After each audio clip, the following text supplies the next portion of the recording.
এমন একটা শাশুড়ি পেলে জীবনে আর কিছু লাগে না। দেখেন ভিডিওটা। কালকে হইলো তোমার বোনের বিয়ে, যাও নাই তোমরা? বোনের বিয়ে হবো না আম্মা। কে হবো না কে? আঙ্গা বা বোনের বিয়ে মধ্যে কানে শোনা দিবে চাল, সেই কানে শোনা দেওয়া আমাদের কেন আমার বোনের বিয়ে বলে ভাঙিয়ে দিব। এক জোড়া কানে শোনার নিগে তাই বিয়ে ভেঙে যাবে, এটা তো কথা কইলে। হ্যাঁ, আমাকে কয় না এই কথা। জিয়ারি মানে কি? জিয়ারি মানে তো মিয়ার মতো, দেখছে? এই কথা তুমি আমাকে কয় না। সবসময় তোর ভালো ছাড়া পাওয়া যায় না। কানে শোনা বাইচা থাকলে বহুত বানান যাবো। তুমি এক কাম করো, তাড়াতাড়ি করে যাও, বিয়ে ভেঙে দেওয়ার আগে। আমার রান্না কি করতেছেন? চুপ করো, কথা কইও না। এই কানে সোনা জোড়া তোমার বাপের হাতে দেওগা দিয়া সাফা সাফা কই দে দিয়া বিয়া ঠিক দেওগা যাও। এরকম কানের জোড়া আমি 100 জোড়া বানাবার পাবো সময় আসলে, কিন্তু সময় ছাড়া তো আর টেহা পয়সা থাকলে ভালো ছাড়া তো আর পাওয়া যায় না। পাওয়া যায় তাহলে যে দেরি না করে যাওগা, তোমার হুসুরে জানি হনে নাই কথা।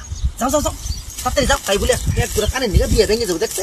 আমার যদি মিয়া থাকে বিয়ে দিতে আমার মিয়া হইলো নি। আমার ওই কানে সোনা কে? কানে সোনা দিয়ে আবারও 4-5 লাখ টাকা খরচ হইলো নি। যাও তাড়াতাড়ি হারাহারি যাও।